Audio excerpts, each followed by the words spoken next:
You already know what time it is. Hey, let's go. What up, Doug? It's your anthem, homie.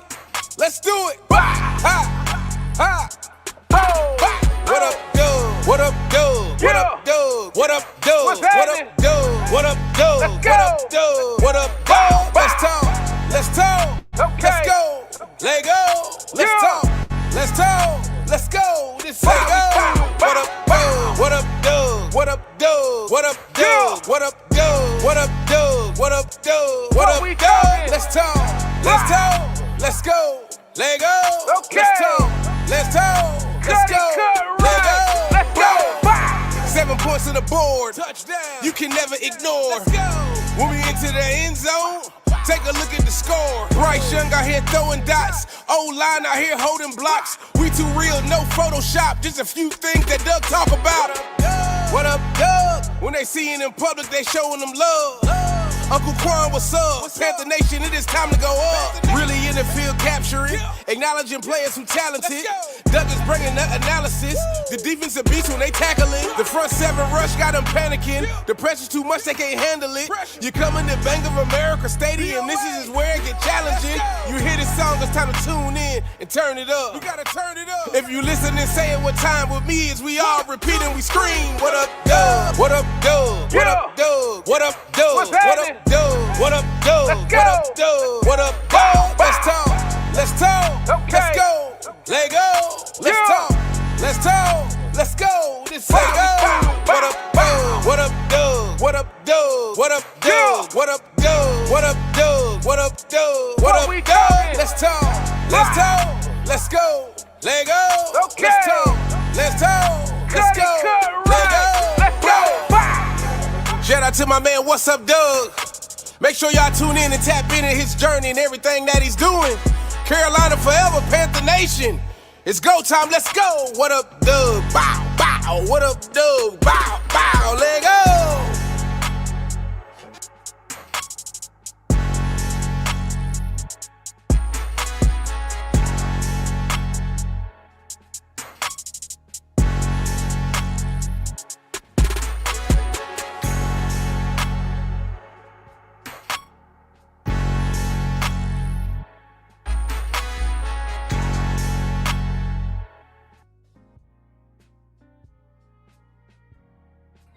Yo, what's going on, Panther Nation? It's your man, C. Dougie here. Yes, we are back live, man. 2026. It's been a year so far, 2025, man.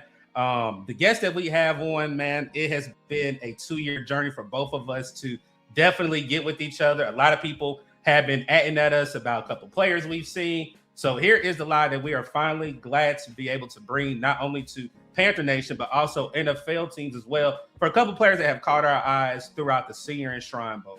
So let's go ahead and bring on our guests. We'll go through, how the show gonna go today. But again, happy Sunday. Go Tar Heels for all the Tar Heel Nation out there. Go to hell, Duke. You already know what the saying is, man. I see him laughing behind the camera. Let's go ahead and bring him in, man. The real ball watcher is in the building, man. Tell the people what's up, man. Yes, sir. What it is, man. It's the real ball watcher. Grab your binoculars. Y'all know what it is. Tar Heels up, baby. All day. That matter. This is our Super Bowl. You feel me? All day. This is our Super Bowl. We up, So what up, y'all? Like you said, it's been a little minute. We've been trying to get this set up for about 2 years, and we finally locked in for y'all. So hopefully we keep this, going forward. We can keep, locking in, getting together, and give y'all some great content. Yes, sir, man. So like I said, real ball watcher. We talked last year. We were like, hey, let's go ahead and try to link up this and that, and then it never happened. So I was like, we knew each other. Again, if you guys don't know, we've been to Shrine Bowl 2 years. This is our last year. We're going to the Senior Bowl next year. Just dropped that nugget. I told Real Ball Watcher we'll definitely try to collab, and we both can link up next year. And he covers the Senior Bowl, but a lot of people have been asked about prospects, and I'm like, bruh, let's go ahead, bring the people what they want, do a show, talk about a couple of prospects that we possibly both know, and let's see if it matches up with the Panthers talking to them at the Combine.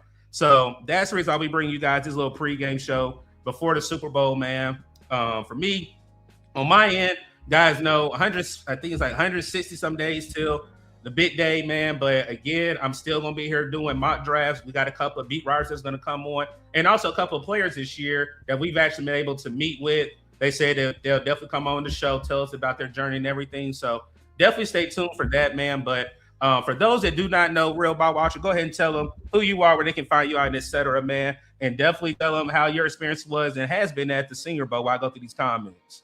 So yeah, man, like Doug said, I've been going to the Senior Bowl that was my second year that just passed. Never got to make it to the Shrine myself. I'm trying to eventually get there. But I've been close watching guys, scouting at the Senior Bowl, interviewing guys, seeing who the Panthers met with. If you're looking for the content, man, we do film evals on Panthers games. We do film evals on draft prospects. That's kind of the heart of my channel. We'll do some off-season stuff and, capologist things like that for the Panthers. But it'll be The Real Ball Watcher on YouTube. If you like the draft stuff, go to the Patreon. Same thing, The Real Ball Watcher. You can join for free, or you can pay for the evals. We do both free content and evals over there. On Twitter, it's THARBW. That easy. So if you like film breakdowns, clips, things like that, I'm your guy. But yeah, man, it's like I said, it's been a good little journey. I'm excited for this off season. I'm excited for this conversation. So it is what it is. Let's get into it.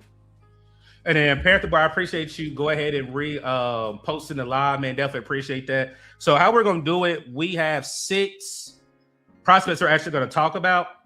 But then what we're also going to do is we have honorable mentions, and then we'll close it out with 2 mocks, 1 no trade and 1 straight up. So if you have a prospect that you'll like for us to talk about, look at, put it in the chat. If you want to super sticker it or you want to cash app or whatever, we do that. We do not. That's not mandatory over here. We do it for you guys. So again, if there is a prospect, definitely write it in the chat for us. We'll definitely get into it, man. So RWB, what do you want us to start with? Because the 6 prospects we got, man. Where you want us to start with? We can start with the offensive line. I think that's kind of an underrated need for us. A lot of free agents, some injuries. So it's kind of something that I've been focusing on, especially when I was at the Senior Bowl. So we can start there. All right. Do you want me to go with my guy or your guy first? It's your show, man. You go ahead and take it away. And Shrine Bowl was first. So chronological order, it only makes sense. All right. So how we did it, I think 4 of our guys are elite on PFF. That's one thing that I definitely try to pay attention to this draft season. I wanted elite players, versatile players. And some of the guys we're going to talk about definitely going to drop off the board. And I hope you guys are taking notes that are watching. Definitely look at a couple of these names and be like, okay, I might put this person in the mock and et cetera. And all these players also met with the Panthers as well. So like you said, let's go ahead and get into it, man. And then, hey, shout out to my co-host Uncle Quan. I don't know if he in the building. I know he got something. I had to cue that background. Those people like, Doug, you didn't play no background. So I definitely had to plug it in, man. All right, so our first one is Brian Parker II. Yes, he is from Duke, but like I said, Carolina on top right now, man. But the title for him I like for this is a swing tackle becomes an inside dog. We'll go with his pros and cons, and then we can, really dive into it a little bit more. Very good quickness, shows great burst and agility. His PFF grade, people, I need you guys to listen to this. Run blocking was 83.9. Pass block grade is 83.4. Effective run zone blocker gets to the 2nd level. And he played offensive tackle at Duke, but during the Shrine Bowl, he was rotating between guard and center. Cons for him: low average arm length, probably why the move inside for offense being an offensive lineman, and needs more mass to have square power going against the front 4 of a defensive line. Brian Parker, for me, just his numbers come off. That's the number one thing. Whenever I was looking at certain players I wanted to talk with, get a better eye on, that's when you're elite and you're blue across the board on 2 categories. I was like, okay, let me look at it a little bit more. Whenever I arrived, I was thinking that, hey, he will be at the tackle position. Lo and behold, he was inside. And I'm like, how's he playing inside? And I'm thinking he was going to play tackle. The reason why he's playing inside because he feels like his skill set is better for him playing inside. But we have an offensive lineman that sounds just like him and Brady Christensen, whose arm length was not the correct arm length, but still was able to play tackle and also slide inside and play center. For me, he said that he feels that if they need to play him at tackle at the next level, he's definitely able to. And I could play the interviews. The interviews would not matter because I don't have real ball watchers interviews. But in one of his clips, he said, if they need to play tackle, I'm not going to sit there and say, oh, I'm only playing inside. He's very versatile. Second level for me in the type of scheme that Dave Canales and offense runs, we need those type of offensive linemen that can get to the second level. That's what we missed when Robert Hunt was hurt. Damian Lewis, he's been hurt, but he's been consistent. Run to the second level. Icky, great in the run game. You have these type of blockers that run in the second level that we definitely need here. And for me, I feel like Brian Parker II is definitely a key cog. And we also said that we project him to go off the board anywhere between the second and third round, man. So I'm gonna let RWB go ahead and speak, and then we'll go and canter back and forth, man. So how you feel about Brian Parker, man? So I watched a little bit of him kind of going into this because I had a couple Duke fans let me know that's their guy. He was pretty good. I liked him though. I think he could be that, like you said, Brady Christensen, good for him. He's that guy that I call it the sixth man of the offensive line, especially if you're talking about Brady Christensen, because whoever goes down, he steps into plays there. I think he can play a tackle. I think you need him to play inside at guard and center. He can play there. He has really good feet. He has really good hands at the point of attack. And the thing when it comes to playing tackle, it does matter. Yeah. But if you're polished enough with your fundamentals with your feet, not exposing your chest, you can mitigate that.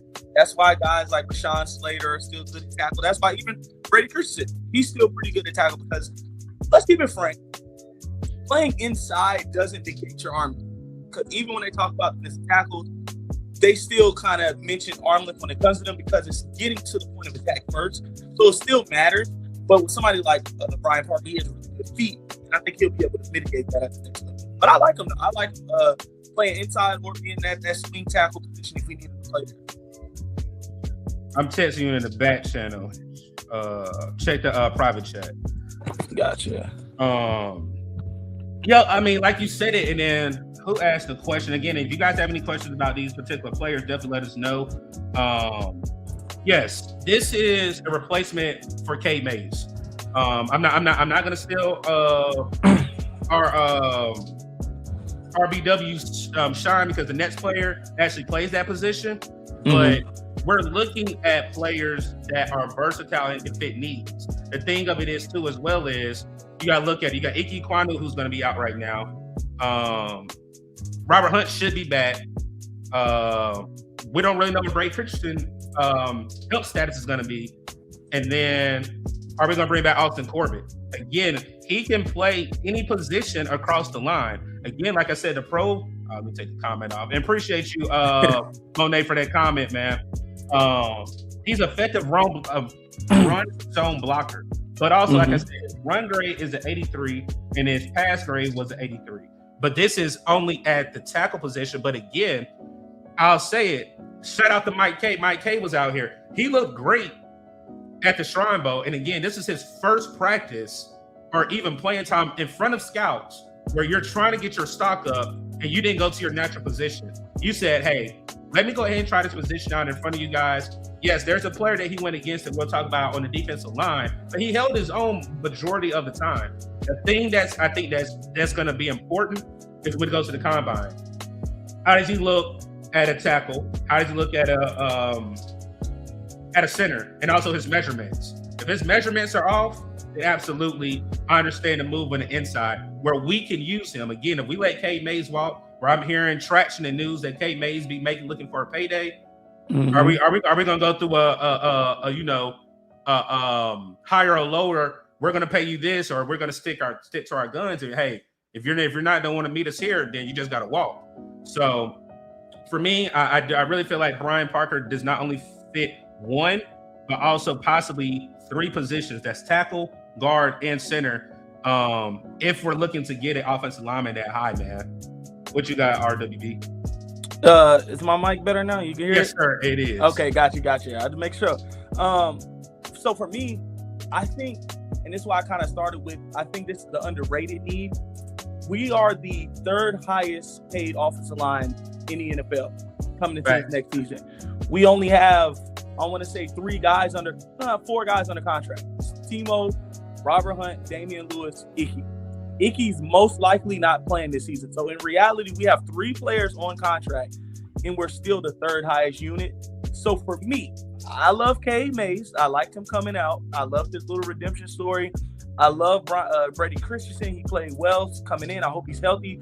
But you have to. It's almost a vital need for you to cheapen how much you're paying on that offensive line. If we were the highest paid offensive line unit in the league and we were also a top 3 unit and everybody was healthy, it would be no issue. But if we only got 3 guys under contract that can actually play next season and we're top 3 in the league, there's an issue there. So I think somebody like Brian Parker or somebody else that we'll talk about later in this video, whether it's that tackle, whether it's a center inside, we got to find a way to get cheaper. So you can't pay everybody. That's the moral of the story. If you guys want to pay a quarterback, you guys want to keep drafting elite skill position players, you guys want to keep Mike Jackson and JC together, you got to cheapen the contract split somewhere else. And I think offensive line is the first place you got to start. So I actually like what you said. So even though we did the draft projection on a meter of 1 to 10, how much of a need do you think an offensive lineman is in the first 3 rounds? Ooh, in the first 3, I'm probably gonna go with an 8. Okay. I think it's very important. So I think a lot of people are kind of misconstrued. I like the player that you picked. I like the player I picked. There was a reason behind that. I think the interior is more important than finding somebody to play Icky for a year. We know Bryce when the interior is gone. We've seen him play with Icky and Timo and trash in front in the interior. It didn't look good in that rookie season. As soon as we fixed those 2 guard spots, the center spot was a little bit more stable. We looked a lot better. So I think drafting offensive line in the first 3 rounds, but specifically drafting a center that could be a long-term starting center or even just a plug-and-play guy for this year and maybe draft another center next year, I think that's an 8 out of 10 for sure, especially if you can't bring K. Mays back, because I've seen the Texans talking about paying them. Other teams might try to pay him, and it's a weak offensive line class, weak quote-unquote offensive line class. So guys in free agency are going to get paid because they're proven commodities. Yes, sir. All right, I'm going to read off your guy, and then you'll start off, and I'll come behind you. So, all right. Watch it. Anchor in the middle. That's what I call it. Center position. PFF grade, another elite. Run block grade, 77.7. Pass block grade, 78.1. Athletic footwork, fluid hips to help him with the change of direction. Great in double team blocks. Plays through contact, stays in his frame, and does not disengage much. His cons, plays too high at times, below average fluidity, and redirect skills against counter moves. Tends to struggle against bigger and stronger defensive linemen. Go ahead and talk about your guy, man. All right, so my guy, Sam Heck. This was probably, I didn't know anything about him coming into Senior Bowl. I was kind of focused on defensive line, offensive line, but it was guys that I already knew. Austin Barber, Jake Slaughter, guys like that. This was the best interior offensive lineman at the season, period. I play defensive line, so when you're doing one-on-ones, removing bias, it is slanted for the defensive line to win. They're going to gain depth. They're going to push the pocket. That's just how it is. This was the only guy that I did not see giving ground in the one-on-ones. In the team drills, he was great against the run. Like I said, in those write-ups with the pros and cons, he's super fast on his feet. He loves getting on the move. I got to talk to him. I interviewed him. Of course, we said all these guys met with the Panthers, but I asked him what was his favorite call. I can't remember the exact call. I think it was 55 center or something like that.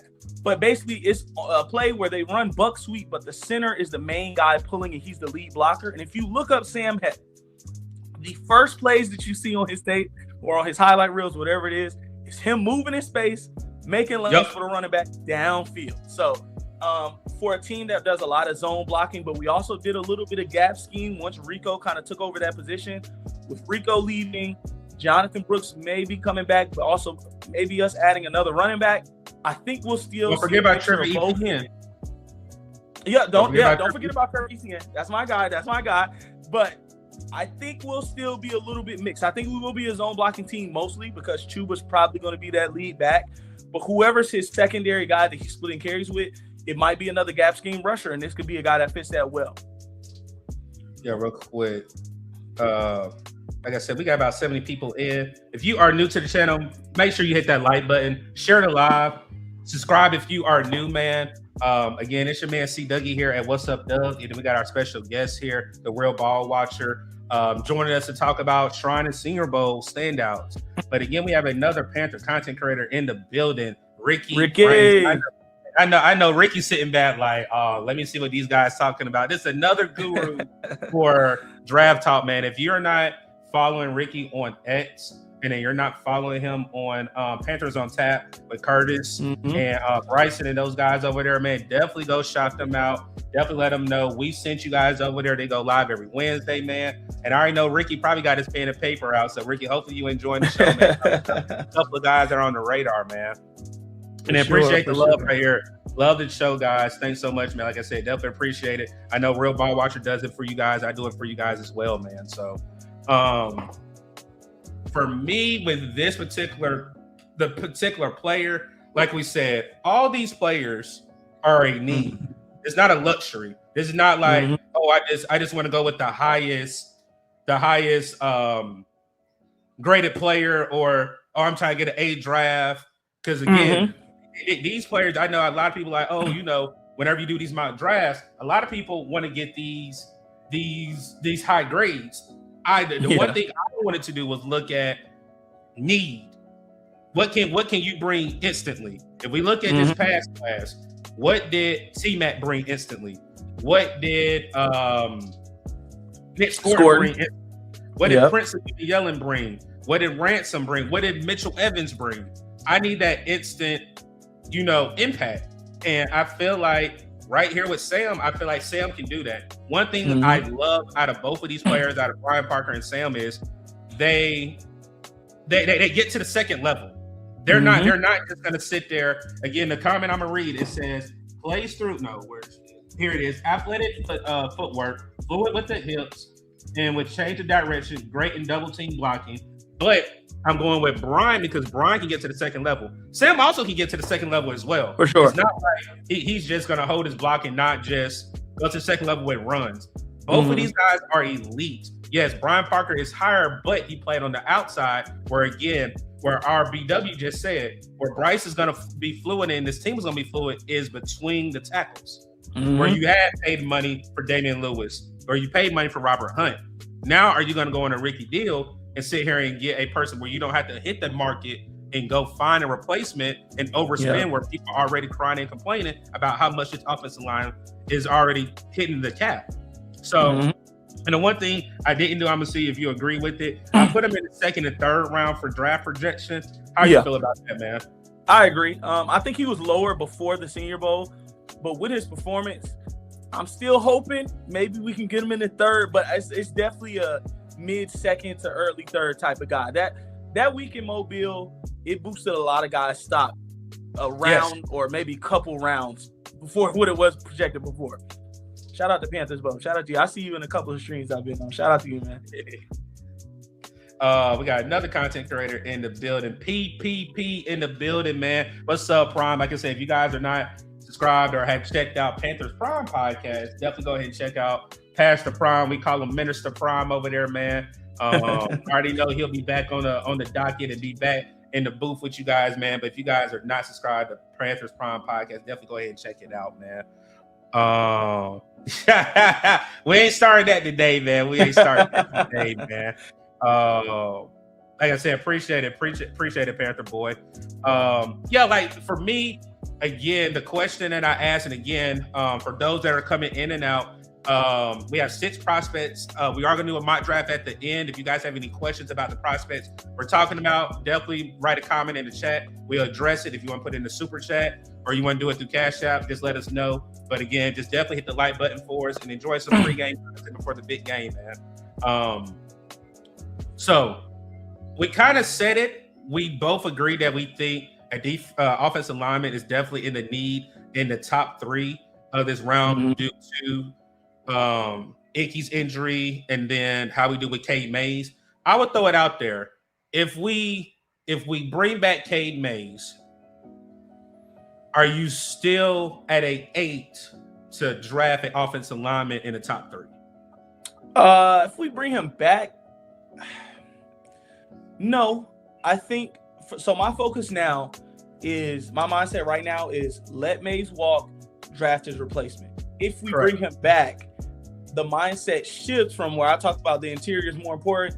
Now it shifts to draft a swing tackle later to maybe beat out Josh Nijman if you bring him back for the starting left tackle position for this season, or to develop behind Taylor Moton to be the eventual replacement for him. So I don't think you would need to draft it in the top 3. I would not be upset if they did though. All right, then Ricky did respond. Appreciate that, Ricky. He said, big fan of Hatch as well. RBW spot on with the emphasis on center being able to move and clear second level. Quite a few good options in that motor class. And Ricky, I don't know if you came in. Brian Parker, the second out of Duke, was our first player that we highlighted. Yeah. So, shout out to Ricky, man. Ricky knows ball. He's a good dude. Y'all go check out his content. I love Panthers on Tap. All those guys over there. And then Trevor said, this is a treat to see y'all collab on Super Bowl Sunday. Keep up. Like I said, man, y'all don't understand. This is 2 years in the works, man. And yes, sir. Yes, sir. Like for us to finally be able to do this and then be in the same bowl game next year, it's gonna be wild, man. Like I said, I already got ideas already looming and how we're gonna do everybody to set things up, man. So and let me clear it up for everybody. A lot of content creators I've been wanting to collab with. It took a long time. I was in college. I was in school when I first started. So we got our degree now. You feel me? So shout out to Aggie Pride, baby. Yes, sir. Aggie Pride. You feel me? So now I got a lot more free time, so I'm able to collab, get in front of the camera a lot more with these guys that I've been looking forward to. But like I said, it's been 2 years in the making, so we've been waiting to get this to y'all. All right, so do you want to go to the linebacker since we got numbers, or you want to go D lineman and we just let them wait? What you want to do? Let's get into the linebacker. Let's do it. Let's do it. All right. Shout out to one of the featured players on the thumbnail for today, Mr. Jacob Rodriguez. Undersized dog trending up. Again, like I said, we have 4 elite PFF players that we're going to talk about today. So the pros that we came up with is his PFF grade is elite, overall grade 93, run defensive grade is a 94, coverage grade is a 92. Shows legitimate sideline to sideline pursuit, violent hands at a point of attack, creates havoc as a blitzer with natural timing. Obviously his cons, obviously lacks the ideal height for a linebacker and below arms, and strength can cause him to get stuck on blocks. Coverage skills remains work in progress, tendency to freelance, lacks the overrunning routes. And we have him projected for the 2nd through the 4th round. This is one that I think we'll have more dialogue and then we'll go back and forth. For sure. Absolute dog. One of our honorable mentions, I think RWB would definitely love as well. For sure. But I think Rodriguez has definitely caught the eye of a lot of Panther fans. For me, his pros, like I said, his numbers are off the charts. But the thing that I love is you have a linebacker that's sideline to sideline. That's one thing that we have not had. That's one thing if you go back to when we drafted Trevor Wallace, we thought Trevor Wallace would be that. Trevor Wallace is not a bad linebacker. He's just not the green dot. To me, he needs to play outside linebacker and not be the main stand, the captain of that defense. The only thing that does hurt Rodriguez is his ideal height. And I think a lot of people are going to take a step back during the combine where they're going to see how big his measurements come out, how he runs the 40. One thing that I say, tape doesn't lie. Measurements or this running in T-shirt and draws is going to definitely shock you. Facts. Tape does not lie. He's an absolute bulldog, and I said a dog, undersized dog in the middle. Again, I feel like Jacob Rodriguez is definitely a linebacker, and I know linebacker is a key. If we get a linebacker in the first, that's absolutely fine. We're talking about players that are trending up that can possibly catch the Panthers' eye. We're not saying that he's the number 1 linebacker on the board, but we know that we need more than just one linebacker this year. So, like I said, I'll keep it there, and let me see where you go. All right, so I see some people in the chat. Yep, that's what I was going to. That's how I was going to. Go I ahead. seen some asking for his measurements. So he's officially at the Senior Bowl. These can change because they are off every year from the Combine to the Senior Bowl. It's a debate on who's wrong. But at the Senior Bowl, he came in at 6'1" and 1/8 and 233 pounds. So he is a shorter linebacker. You usually want to see him at 6'3", 6'4", somewhere around there. He is a shorter guy. He is a smaller guy, but he does have that heart. The thing I like with Jacob Rodriguez, his eyes. For me, the safety position and the linebacker position are two positions where it does not matter how fast they are. It doesn't matter how high they jump. Their eyes will bring them to the ball. The same exact thing happened with Xavier Watts last year. When I did his eval, I talked about how many turnovers he created, and sometimes it may look like luck, but when you create that many turnovers, it's more about the preparation for the plays and getting into the game than it is luck. And he was not a fast guy. I think he ran 4.6 or high 4.5. Yeah, it's a 4.6. Yeah, I'm about to say it was like a 4.6 or something like that. He comes in as a rookie, tears it up, gets his multiple interceptions. Could have been in the running for Defensive Rookie of the Year because his eyes were so well. That's the thing with Jacob Rodriguez. He does freelance at times. When I interviewed him, I talked about him kind of opening up in coverage and doing a little bit different things, but it's because he knows the play is coming. I'm not saying he's Luke Kuechly, not saying that, but those clips of Luke Kuechly saying, hey, the run is going this way, it's going to be a sweep this way, or they're running this. I think he has that ability, maybe not to the Hall of Fame level that Luke had, but he's that type of player. Like I said, he's a dog. Go back to what Dan talked about, I want to say last year or going into the draft last year, he wants guys that can tackle, close the distance, has the dog in them and able to pursue, but also have coverage upside. And he has that. So I think he would be, even if you don't like him, I think just based off what Dan has said publicly, he's going to pique their interest at least somewhat. Correct. And right here, appreciate Austin Wright making that comment. He started as quarterback. And that's one thing. That's a fun fact that a lot of people probably did not know.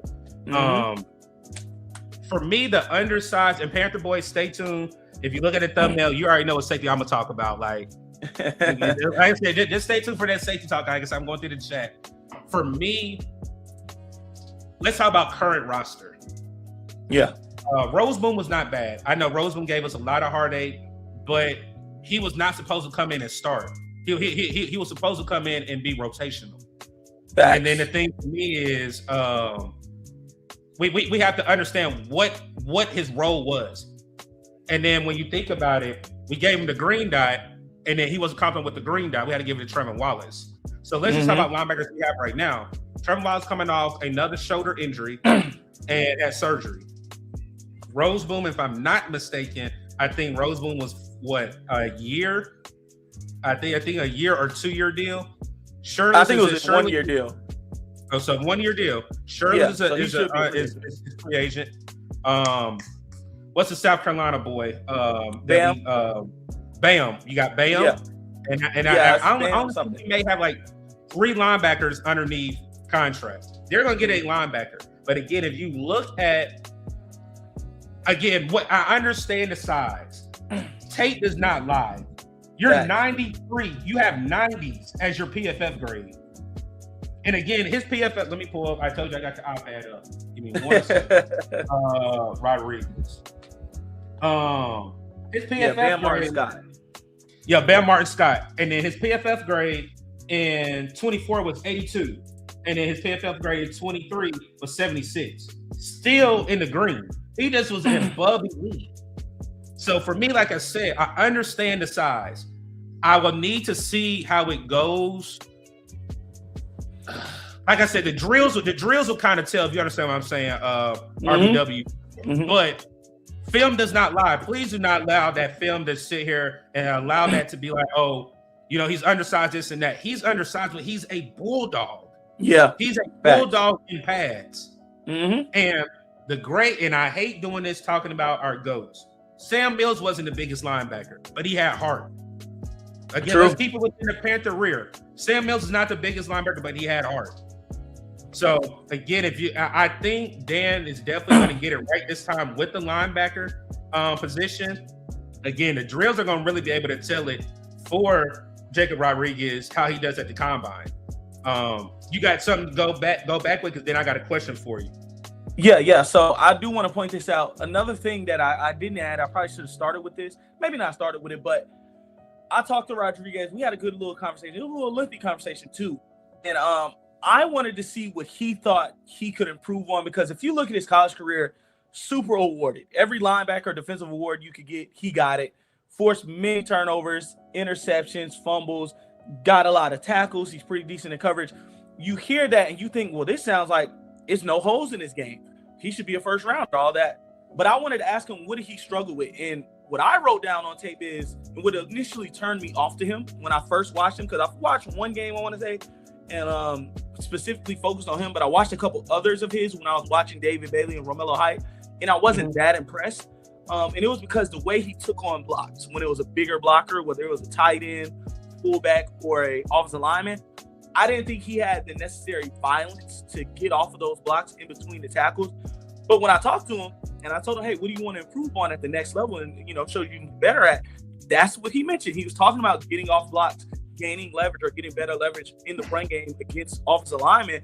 And I think the self-awareness of that just shows you he has the mind of a green dot linebacker to know, I'm aware that I'm not proficient enough in this and I should improve this to get at the next level. So as hard of a worker as he is, because we talked about him switching from quarterback to linebacker, it takes a lot of work to get as good as he is at linebacker when that wasn't your primary position. Knowing what he needs to work at, I have the faith that he'll improve at that personally. Correct. And then that just shows his IQ as well. For him to switch from an offense of QB, well, the QB of the offense to switch to the QB of the defense. Defense, yeah. So, I mean, the question I got is, let's just say we know his measurements are not gonna wow people, but let's just say he kills at the combine. We both projected for him to go second between fourth round. Is there a possibility? We know how the draft goes.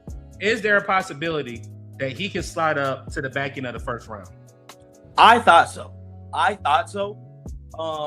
Just based off of the tape and how he did at that comment heavy week when you was talking.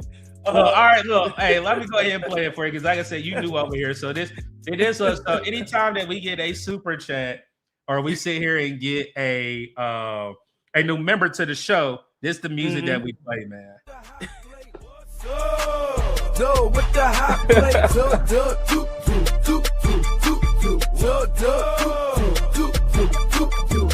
cooking up. All right, P. Like I said, go ahead and get your laugh for the day, man. That's what he wanted, man. Gotcha. But I thought he could slide into the first based off the tape, and then that week he had a Senior Bowl. But what I'm hearing from people that know more than me when it comes to NFL circles, the size is just too big of an outlier for teams to take him in the first. That's what I've been hearing. Like, even when I talk about the Panthers taking him at 51 in the second round, they're still like, that seems a little too rich. And I'm like, dang. I mean, at this point, it seems like he's kind of being pigeonholed. And let me make this clear. This is not by NFL teams, but people that have contacts with them. So it is the third party, a little, my man's of a man of a man. But this seems like he's still in that early third round range. So I don't think he will right now, but I think the play is there to be a late first round, in my opinion. So I'll say this, and I'm gonna throw a player out. He is a free agent. Would you say size-wise, he reminds you of a Kobe Dean? I knew you was gonna say that too. Size-wise, yes. I think their play is a little different because Kobe Dean has that Georgia mentality. I kind of talked about that with my Jalen Walker and what's the other guy that's coming out this year, kind of doing their evals. He has that Georgia mentality, but size-wise, I think they will measure up the same. Hey, real quick, shout out to one of the OGs, Mr. Gatto, if you know that name. Keep Pounding TV, 1995. The world was going on, Big Cat. Appreciate you pulling up, man. And if you guys have not subscribed over there too, definitely subscribe to 1995 The World. That is Big Cat's new channel for Panthers content. So for me, his ceiling is low second. His floor is bottom of the third. Yeah, I agree. Especially from what I'm hearing, I don't think that's what his tape says, but from what I'm hearing, I agree. That's the same. And like I said, right?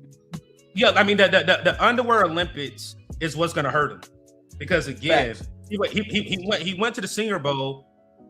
I saw film from you and I seen it on TV. Had a forced fumble and had a couple other things as well. So again, for me, it's like, what really else can he do? Exactly. That's what I was thinking. I'm like, I mean, what else is it? He's awarded. He has great tape. I would say he forced 3 fumbles at the Senior Bowl. He forced 3 fumbles, had an interception. That's why when I left Mobile, I'm driving back. I'm thinking, I'm not gonna lie, we might have to end up taking this guy at 19 if we want him that bad. And then I get to talking to people a couple days later. I'm like, okay, it don't seem like his stock moved up that much. Like these other guys we were talking about earlier with Sam Heck and Brian Parker, where some guys moved up a whole extra round of where they could have been, or maybe 2 rounds. It don't seem like his moved that much. And then I just saw, and appreciate PPP for that cash app. He said definitely enjoying the show and definitely a great show. So I definitely appreciate you. Tony from Two Fans in the Stands. I think that's you, Tone. He said thoughts on CJ Allen. Do you want to get into it now, or you want to do it during mock drafts? Only reason why I asked that, Tone, we're talking about players right now, but I don't mind talking about CJ Allen out of Georgia. I like him as well. Again, these are players that should be on the radar. They have talked to the Panthers, and you know that their stock is trending up. CJ Allen should not fall out the first round. If he falls out the first round, it got to be almost like a Larry Tonsil situation. He's got caught smoking weed or doing something stupid. Let's just be real. Yeah. For me, I understand him and Sonny Styles. Me personally, I would say CJ Allen. That is just me right now. Styles? That's me as of right now. As of right now, there's something that I see that hopefully during the combine, it will come out. I ain't gonna like I said, I'm gonna hold it. I'll tell you off camera, but I just feel like CJ Hill.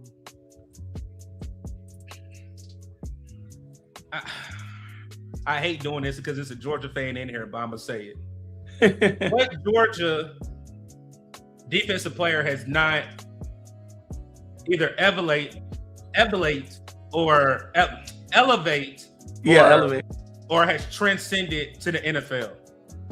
That's true. Even though we talk about Nakobe Dean, he's a free agent. Him being undersized, we literally say he has the traits to still be a great linebacker. So I'm just going off of what Kirby Smart and the Georgia Bulldogs do down there. I'm telling you, there's something there that, like I said, I'll tell you behind the scenes. But like I said, tape-wise, Sonny Styles he had the same type of defense that Georgia had. But I just feel deep down, I really feel like CJ Hill is definitely a better, metaphorically, dog, even though he plays for the Georgia Bulldogs, than Sonny Styles. That's what you mean. That Georgia mentality. I think they breed linebacker. I think they breed defenders, period. Yes. But I think they breed front 7 defenders. Like that mentality that they all have coming in. Jalen Carter, Jordan Davis, Nakobe Dean, all those guys. Even though I think even Nakobe Dean, I think he's good now. Like I think he's that linebacker now. He's just always hurt. But I like CJ Allen. I personally still have Sonny Styles over him. But I might have to take a pause on what I think of CJ Allen, because I've recently been told that he was playing through an injury, a knee injury, a meniscus injury or something like that. So it might have made his tape a little wonky from what he actually is as a player. So I'll hold my comments because of that. But I did like him. I seen him as a late first rounder in my opinion. So here's the question, and then I see the other question. We'll go into it, but we're going to. I want to talk about the safety, but we'll talk about safety. We'll go D-line because I'm telling you, I'm gonna get hype about that one. Yeah. You've been waiting on that one. Hey, would you give up a third or fourth to move up ahead of Dallas, 19-11 to acquire Sonny Styles. I really like him. So since I said my part of CJ, I'll give this one to you. I'll pass it off. Okay, me personally, I love Sonny Styles. I think he has the upside to be like a Fred Warner type of player. I loved him. But with that being said, I'm personally not in the business of giving up draft picks to move up in this draft. That's just me, especially for a linebacker. Linebacker is a position of need for us, but it's not a premium position. It can be if you get a superstar linebacker. But I don't trust this class enough to give up. I mean, that third rounder could be our starting center. See what I'm saying? It's a lot of linebackers in this class. Exactly. It's a lot of linebackers that you can. Hey, that third rounder could have been Jacob Rodriguez based off our projections, what people are saying. So personally, is it give up 2 picks and then use another to take Sonny Styles, or keep those picks and maybe take Jacob Rodriguez or somebody later? I'd rather just stay with it. Got you. Again, we appreciate everybody pulling up, man. This is the Real Ball Watcher and C. Dougie here, man. Talking about 6 NFL prospects from the Senior Bowl. Trending in the right direction, man. Appreciate everybody pulling up. I know it's Super Bowl Sunday. We really haven't talked about it. I know we'll talk about who we'll pick for today. If you don't already know, it's the great Drake May. I'm going with it. Ain't no slide. I don't care what Darnold did. Hey, Tar Heels on top all weekend, baby. All weekend. Shout out Drake May. Shout out Drake. Fun fact, I actually played against Drake May in high school when we was playing that's wild. Football. Yeah, I know. He gave us the belt for sure. He gave us the belt. For sure, man. All right. So we did our RBW's highlight player of the thumbnail. This is a player, and I want everybody to write this name down. If you have not heard me, if you have not mentioned my Twitter, Jalen Husky out of Maryland, man. A versatile defensive back that whoever he goes to, he's going to be a bona fide dog. I can stamp it. I can definitely stamp it. Another elite player that I was able to talk with. If you have not seen the interview, head over to my ex, What's Up Dub 336. Also, we will have Jalen Husky on the show for a premiere after the combine. He'll come up, he'll tell us everything's going. And just like what we did, shout out to my guy Taj Brooks. We did an interview with Taj. Jalen said that anytime I need anything, he'll definitely come up if he can, time permit. So we got another person. Hopefully he'll be in that Carolina Blues, so we can definitely have more interviews with him. But for his pros, has experience at cornerback and only been playing safety for 2 years at the University of Maryland. He is a transfer from Bowling Green. His PFF grades are 83.5 run defense, and coverage grade is 83.5. Run defense is 82.5. Takes great angles, sound tackler, man coverage, defensive back. His cons, not one of the bigger safeties in size. Double moves can get him at times, and did not really play a lot in the box, he said, at Maryland, meaning as blitzing. For me, Jalen just jumped off. Like, again, when we look at names and everything, he just jumped off. I said, I know we need safety, we need corner. Let me just look at Jalen. His numbers are phenomenal. And for him to also only been playing safety for 2 years, and he can be versatile and play nickel, corner, or safety. What team would not want a defensive back that can play 3 positions that you have injuries? Just look at the Carolina Panthers. We have J.C. Horn, who, again, I call 8 balls lockdown. We never know what's going to happen. Mike Jackson came into the fold this year. Corey Thornton got hurt. We know how some people feel about Nick Scott, Cha Smith-Wade. You have a dog that can come in and slide in at any position. The only thing is his frame. He may need to add maybe about 10 to 15 pounds of muscle. Other than that, jumps off right off the screen. Double moves, I feel like that's any safety. You just having dirty eyes.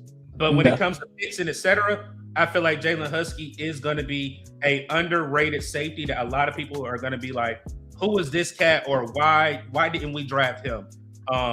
Also, in his interview, he definitely said that he wanted to show his versatility, that he is not just a box safety. He can play the field as well. But I also think that he can play nickel, where me personally, I feel like Cha Smith-Wade needs a little bit of competition behind him to basically have him, play better. But also, with the safety position depends on what we do with Nick Scott. Nick Scott was not supposed to be a starting safety. He only came at the very end, right before the draft, signing a 1-year deal. I do not believe, regardless of him doing things here and there, it was a hit and miss. It was take the good and then take the bad with it. But I think if you bring in Jalen Hudson to go along with Trayvon Moore, and we still have Lathan Ransom, that's a 3 safety positions right there that I think nobody will be upset with, that we had those 3 guys at the back for in one of those holes and positions. What you got, man? Facts.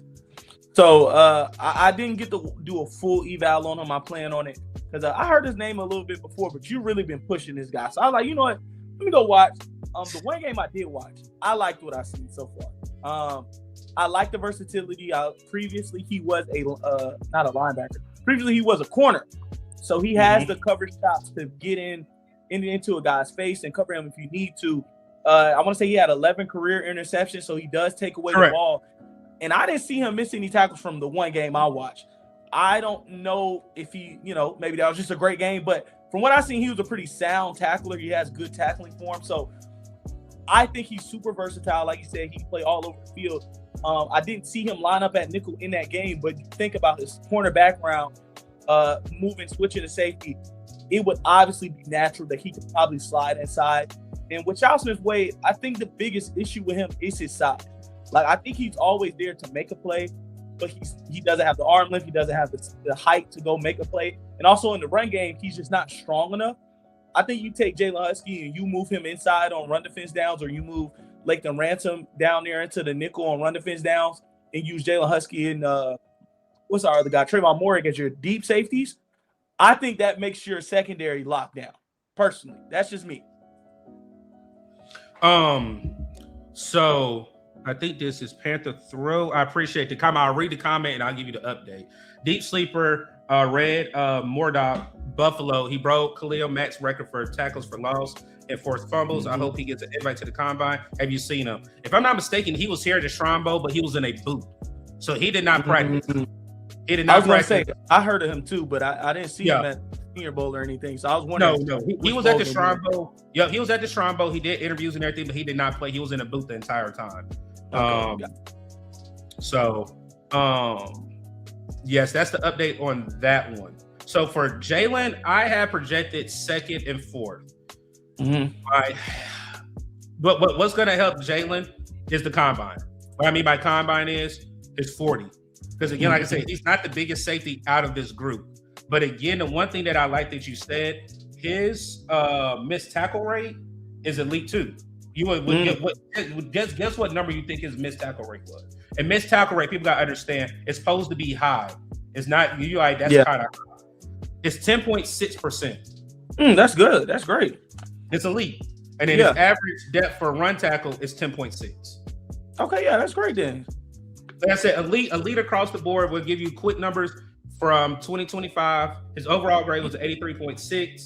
2024 was 71. That's when he transferred from Bowling Green to Maryland. But then when he played at Bowling Green, his last year at Bowling Green, it was at 83.1. So I'm telling you, like, if there's a name, again, take all these names that we say, but if you have not looked at a particular safety, please check out Jalen Husky out of Maryland. I'm telling you, he's very versatile. Again, most of these players that I'm looking at this year, can you play more than one position? Meaning, again, like I said, you can play nickel, you can play safety, you can play corner. Just like we talk about the offensive lineman.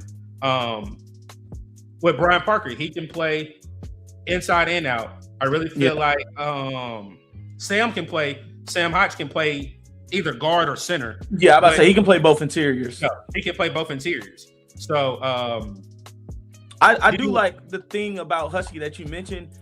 EJ plays a lot of safeties on the field. Like, I think sometimes we forget that, but in Denver, the basis of his defense is the defensive backs. So having somebody that can move around and shift up towards the line of scrimmage, shift backwards, that's very important and vital towards that defense to get it to the potential that he wants it to be at. I know we haven't seen it yet, but this is part of getting him his players to reach that ceiling for his defense. And that's the only thing that I think they may not pick him, is because when you look at the blitzing part. Maryland didn't really utilize him as a blitzer. So we know how Evero loves blitzing corners and everything. Not saying he can't do it, but he just didn't get a lot. It's not on the film to show that he can actually blitz. But then you got to think Nick Scott's on a 1-year deal. We didn't blitz Nick Scott that much, so you could easily just slot him in there, and that's already an immediate upgrade. Yes, sir. And you could just play Latham Ransom more, who is a blitzer, who's been used as a blitzer. Morg's been used as a blitzer, so I wouldn't say it takes him off the board yet, or that's like a deciding factor yet. But it is interesting to think about, at least, because you got to think about what role they will play in our defense when you look. Correct. And shout out Eternal 252 said, shout out to them Tar Heels. Love that hoodie. Absolutely. I knew what I was doing. I got plenty of what's up, Doug gear. I said, oh no, sir. Oh no, sir. I said, shout out to them Heels, man. I don't care. We only led for 0.4 seconds, man. All the junk talking, Duke fans talking about, I'm going to tear it. Like I said, this ain't even Panther content. We haven't beat them in 700 days. We going in the past now, people. That's how I know Duke, D-O-O-K, not D, whatever you spell it the right way, are sore losers. Like I said, we've been taking them ass whoopings. Y'all take y'all ass whooping. We'll see y'all in Durham. We'll see what happens, man. But right now, Carolina on top. The real Carolina, the real blue. That's all I got. Exactly. Hey, what matters is not how long or when we took the lead. It matters when it hit 000, there was a lead for one team, and that was the Tar Heels, baby. That's the only thing that matters. Yes, sir. The only thing that matters. All right, let me see what he said here. Nick Scott leaving, DJ Wanham leaving, Pat Jones got a broken back. Prince said development. We need to wait first round. Yes, like I said, we're not saying they're going to take these people in the first round. These are players that are trending up. Like I said, when we do the mock draft, we may try to go around the people we're talking about, but we're not saying, oh, go draft this person. Absolutely not. Like we just sit here, we just talk about Sonny Styles and CJ Hill. You're not going to go over them to go get Jacob Rodriguez. No. Yeah, exactly. Like, matter of fact, I think all the guys we discussed so far have been day 2 guys so far. I don't think we've had anybody that's projected as the first round. So I would say this, and this is one thing I need people to understand too. The draft is not won in the first round. The draft is not won in the first round. This is us doing work to show players that they need to keep on the radar from 2 to 7, not just talking about right now. So that meat and potatoes of the draft is always from rounds 3 to 6. You go get you some starters, some guys that slept on. That's what wins you Super Bowls. That right. From round 3 to 6. Because second round, it is important, but a lot of that is guys that fell out of the first round. You're just, this guy's here, BPA. So it's a lot easier to pick from the first round to second round. Once you get to the 3rd, the 4th, the 5th, the 6th, and you got picked 214, and it's like, all right, we don't know who's left on the board. That's what wins you the Super Bowls. Those guys in between that, the meat and potatoes. All right, so let's go to defensive lineman. You want to go to? I'll go to your guy first, and then we'll close it with the guy that went to both, and then we'll do honorable mentions. All right, gotcha. So Caleb Banks out of Florida, versatile D lineman, chess piece. Pros. Combination for his size and length, athleticism, and quickness will be a challenge for any offensive lineman in the league. Can line up at any position on the defensive line. Natural power at the point of attack with bull rush, forcing double teams, freeing up linebackers and other rushers. Cons. Pad level can use help at the NFL level. Tackling techniques needs improvements. Too many missed tackles trying to arm tackle. And I hate that. For his size, you should not be arm tackling anybody. And the last one, misdirection and complex blocking schemes can cause concern. All right, RBW, go ahead and start us off, man. So this is a guy where I'm not even that big of a fan yet. So this lets y'all know this is strictly based off what we saw at Shrine and Mobile. I'm not even the biggest fan of this guy, but he was dominant down there. Day 1, it took him a little minute to get going. I want to point out he has not played football and consistent football at least in maybe like 6 or 8 months. Because he missed most of this season with an injury, and he only played, I want to say, 2 games. So this was his first real action against NFL talent. And first day, it took him a little minute, but the second and third day, and even in the game, dominant. I want to say he had a sack in the game. He was pushing. He was beating guys like Sam Heck. He was beating everybody that came in front of him those next 2 days. So my issue with him mainly is to be as dominant as he is, to be as strong as he is, whenever he gets combo blocked, he gets moved off the spot. I think there's a bar for me personally for a first round defensive. I think this is actually the first guy that we talked about as a first round player. Here, I'll put it up. I'll put it back up. So yeah, I think second. Yeah, so this is the highest projected player we talked about first so far. But for me, the bar is set to a certain point of dominance at the point of attack for a first round defensive tackle. And he shows flashes of that dominance, but not consistency. I immediately think of going back to last year when I watched Walter Nolan. I love Walter Nolan. I went down to Mobile last year, saw Walter Nolan. There was not a person who could stay in front of him when it came to strength, but it also wasn't a person who could stay in front of him when it came to his speed. There was nothing you could do with Walter Nolan, whether it was double teams or whatever, he was dominating. I don't see that level of consistent domination from Caleb Banks, and that's what scares me a little bit, especially as a pass rusher. I think if we're taking D tackle, it's not to stop the run. I think we do good enough stopping, or I say D tackle in the first round. It's not to stop the run. I think we do good enough with the guys we have that we don't need another run stopper in the first. We need some interior pressure if you're going to be a first-round guy, and I don't see him consistent enough as dominant of a pass rusher to be in the first round yet. But I do like what he shows as flashes-wise. And then Panther Throw definitely said again, Banks is not seen consistent. He flashes big, but seems like he does not show up for many other times. And that's and right here.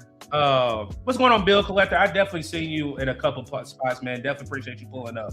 He said, not to sound smart, but arm tackles is very important now because you can't tackle with your weight. It's harder on the defense. We're not talking about the quarterbacks. We're talking about like linebackers, like when he's in the screen or in the area, rather than him like focusing in, he'll just try to arm tackle or put his arm out. He's not exactly using his size to basically move. It's like, oh, let me just throw my arm out. He's not actually engaging into a tackle. So think about how Derek Brown tackles. It's violent. It's always violence. When you're just, as a defensive lineman, former defensive lineman, when you're just throwing that arm out, it's kind of like I hope I can get him versus I'm ready to put some punishment on somebody. And that's kind of the mentality you need to play on the interior or in the trenches, period. You got to have that violent mentality. Yes, that's exactly what we're getting at. So, like, again, like Real Ball Watcher said, Caleb is the highest player that we projected. I do agree that he definitely should go in the second because the injury, the inconsistencies, a lot of people are going to be wowed by his metrics. And this reminds me of what's the guy? Let me come camera up real quick. What's the guy that went to the Bengals? Shamar Stewart. Yes, from Texas A&M, correct. Yeah, Shamar Stewart. Yep. The same as that thing. He sat out there, held out, wanted money, didn't look to par, and then what happened? Measurements were good. But again, that tape is what, again, everybody was wild by his measurements at the combine. Going back to Jacob Rodriguez. Yes, his measurements are not going to show, but on tape, this man is a dog. The only thing that helps Caleb Banks out is he can play multiple positions across the front line. That is going to help him because he can play both techniques and he can play DN. So that's the only reason why he may go in the first round. But we're just going off of what we've seen on tape. He will be a high second round pick. Yeah. I agree. I think Shamar Stewart is the perfect analogy for him because neither were that productive. I want to say Caleb Banks, just thinking off the top of my head, I think the most productive season he had was not this past year, but the year before. I think it was only 3.5 sacks, which isn't that crazy for a defensive tackle. But I want to say 2.5 came in one game. So outside of that, you're getting 1.5 or one sack for the remainder of the 9 games. And sacks aren't everything. Pressures are also more important. But there is a bar that you have to reach when it comes to tape, when it comes to athleticism, and when it comes to production to be a first-round player in my eyes. And that's why I wasn't that high on Shamar Stewart last year. And it's probably why I'm not going to be that high on Caleb Banks this year. Yeah, and like I said, that's the only thing for me. It's the hype. It's the hype. That's exactly what it is. It's the hype for it. And then here, Peter, I appreciate you. Anybody want to write comments? Again, if you have a player that you want us to look at, talk about, write it in the chat, send it through a super chat, send it through a super sticker. whatever. Like I said, we definitely appreciate everybody pulling up before the Super Bowl, man. He said, I'm a Mizzou fan. I love Brian Young. He got a DUI at Christmas time, so he may slip and be a 4th round pick. It's killing it at the Super Bowl, but that one mistake may cause him to slide for us. I think he meant Senior Bowl. Senior Bowl. Gotcha. Yeah. Gotcha. So did you meet with him? I did not get a chance to talk to him. I wanted to, but I didn't watch him that much going into. I watched a little bit because I tried to watch all of the players that was at the Senior Bowl, especially positions of need. But he was really good at Senior Bowl. He was really good. He did get a DUI, like I said, a week or two before, around Christmas time, right before the Senior Bowl. So that might drop him, especially as we see what's going on with James Pierce right now. So that might drop him a little bit. But he looked super athletic, and he was super good at the Senior Bowl so far. So I'll read his numbers off. Another elite player.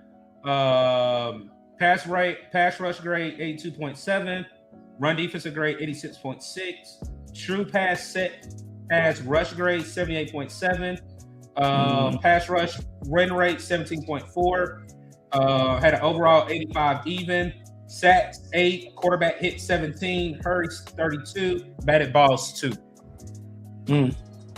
So hey, that sounds like a dog that I would definitely put on my radar. And I definitely appreciate you letting us know.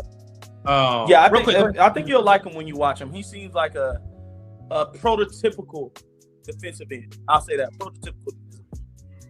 Hey, go ahead and take a quick water break. I seen, I think this is Nick Gaskin. He said he's out of family though. Like I said, I am not going anywhere. He said, am I still big time? I already know what you mean. Yes, I talked to Dan at the Senior Bowl. I mean, at the Shrine Bowl. Like I said, it's always good to just be in the building with these executives and actually be able to talk to them. I know RBW definitely say the same thing as well. Like, it's, you actually, they know you based off of how you do, how you represent yourself, and just being candid with them. Everything's good, man. Like I said, wedding planning is full gone. We were talking about behind the scenes. I'm like, man, it's moving. When I say it's moving, it's moving. But other than that, man, life is good, man. Hopefully you and your family is doing good. I'm glad the snow is gone for everybody back home, all really across the South, man. So again, appreciate everybody pulling up. I appreciate Real Ball Watcher pulling up with me. Go ahead and talk about these prospects, man. So we got one more, man, and then we can go ahead and do these mock drafts. Get everybody out. Go ahead and get your chicken wings and whatever you're gonna eat today, man. Yes, all sir. Right. Darrell Jackson Jr., a bull rusher and a dog in the middle. Both of us were able to see him. I think I got a little bit more because he started at the Shrine and he came to the Senior Bowl for one day. Let's go ahead and get into his pros and cons. Strolling violent at the point of attack against the run. Run defensive grade is at 83.1. Long arm frame help with dislodging from interior linemen and his strength and length. It uses his strength and length. Shows surprising flashes of quickness for his size, along with getting skinny in tight spaces. Cons. Needs to work more on his pass rush moves. If he can't bull rush or use his swim move, he's very limited. Plays high at times and can work on his tackling technique. For me, the number one thing that comes with this guy right here, bull rush machine. Yeah. Power. Like I said, when the first highlight that he had when he made it to the Senior Bowl, that number one, I think his first day, he basically bull rushed somebody. Yeah. Got him on their back immediately. And so for me, the one thing that I like is I'll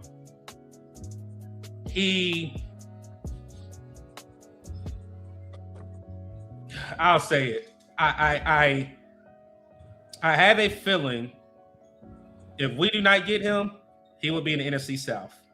I'm not gonna go deep. I'm not gonna go deep into what happened in Atlanta. Hey, James Pierce, I pray for your family. I pray for your mental.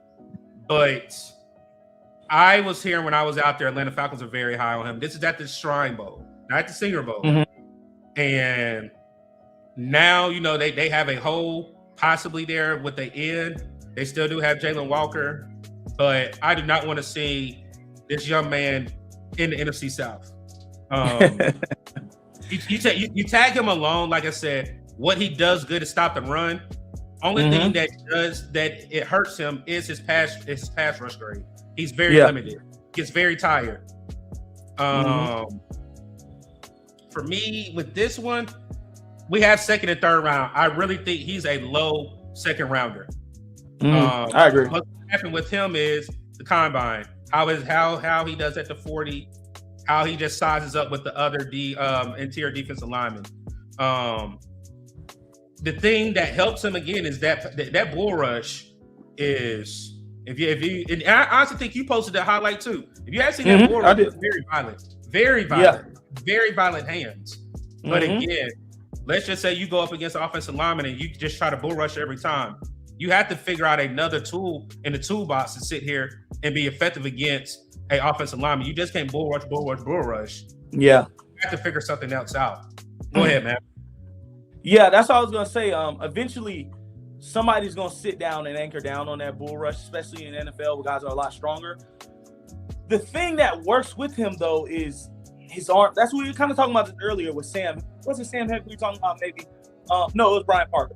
The arm lift and bumping guys inside, it still matters. And this is the type of guy that shows you why it matters. Because on that bull rush at the Senior Bowl and his only day there, it was literally with one arm. His one arm extended to get the full extension, and he's just driving somebody back onto the ground. So his bull rush, he's super dominant in run defense. We know because he's able to stack the chest with those long arms, get off of guys, he's violent at the point of attack. But like you said, you just got to get more in the bag as a pass rusher or find a counter so you can kind of throw a curveball here and there. I liked him. I watched 2 games of tape on him because, people were tagging us together, talking about what do we have thoughts on him. And I hadn't watched him yet. He was only at the Senior Bowl for a day. So I went ahead and watched him. And like I said, I think he's, like I said, a low second rounder. I think you're comfortable taking him in the third. But he can be your early down run defending nose, 1 technique, 2 eyes, something like that on the interior. If you need him to 2 gap or take away a double team to free up linebackers like a smaller linebacker like Jacob Rodriguez, N'Kobe Dean, things like that.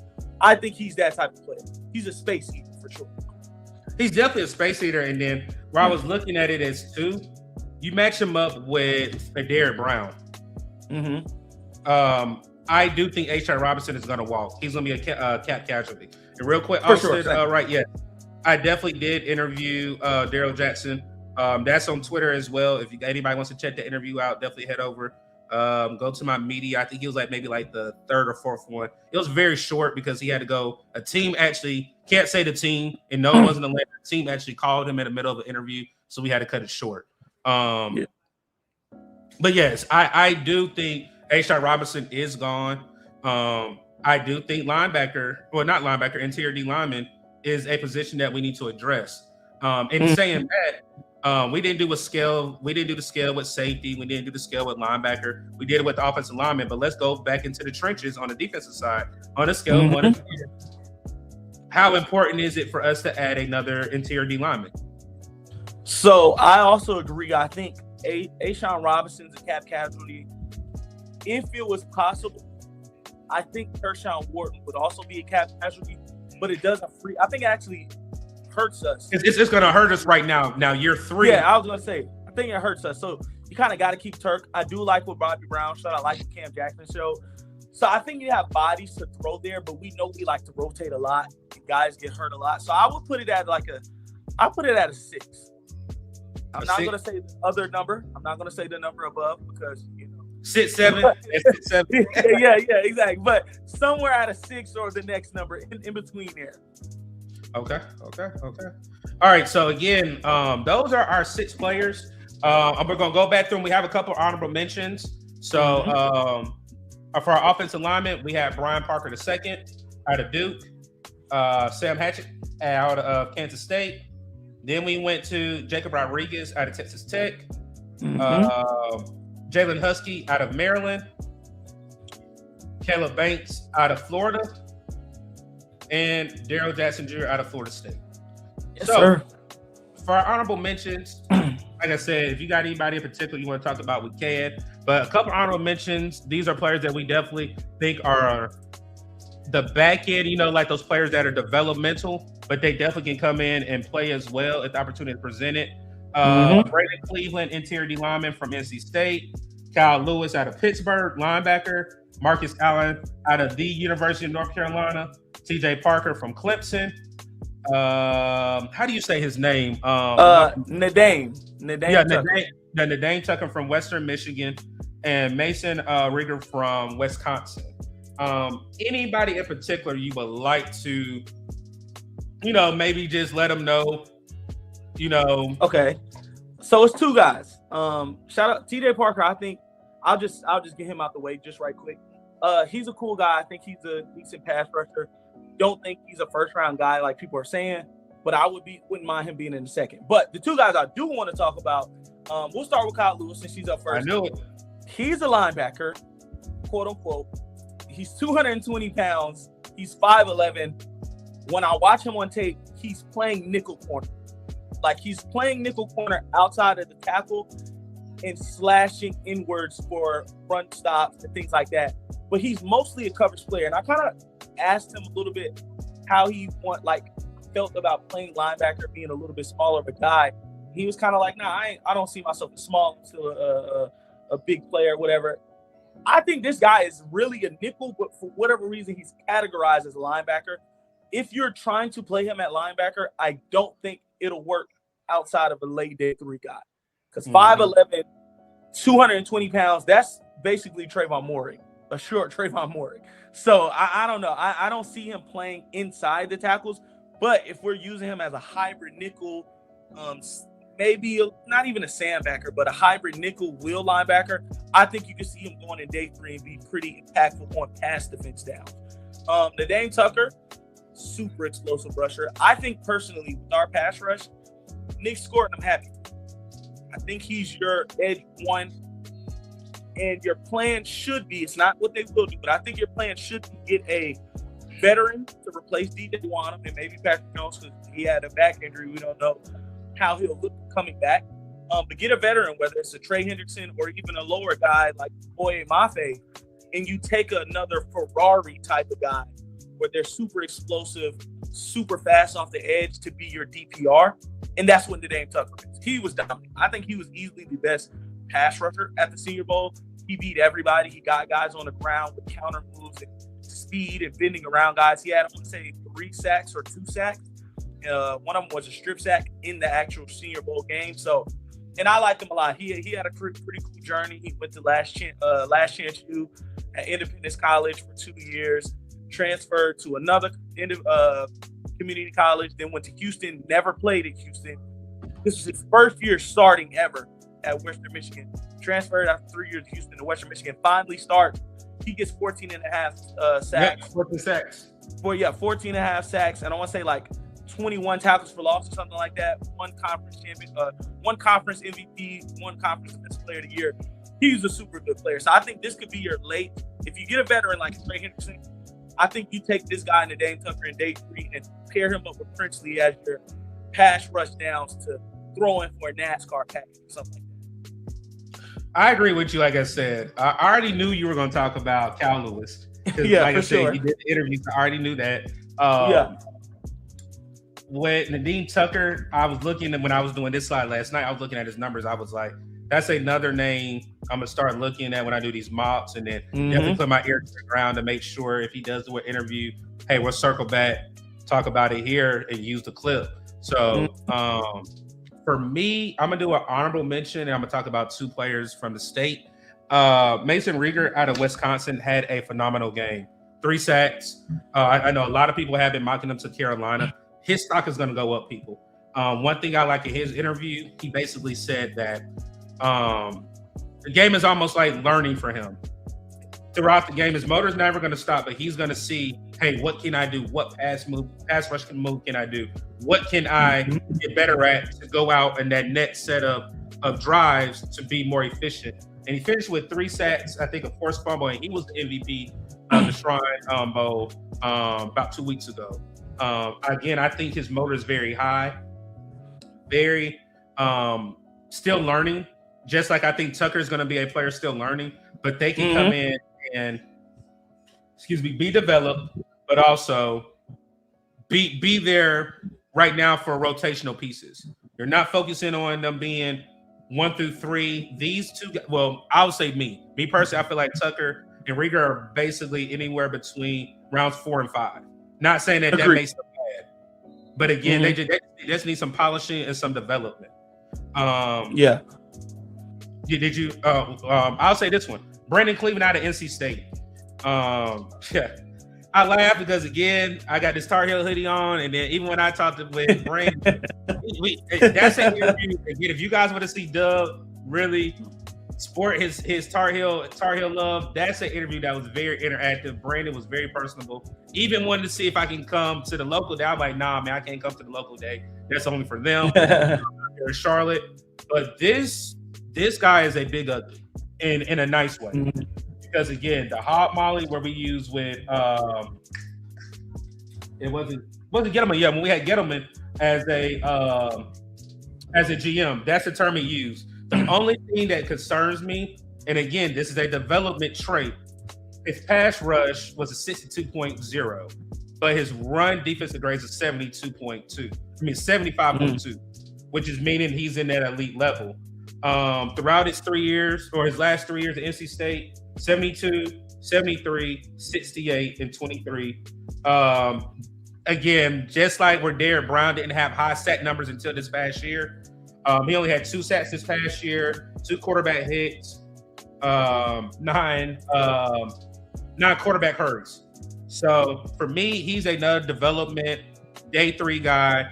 Come in, be rotational. But also, again, I think we're forgetting about we still have Cam Jackson. I think Cam Jackson will be better. He just needs that development, and we'll see what he does. And then my last honorable mention is obviously Marcus Allen from the University of North Carolina.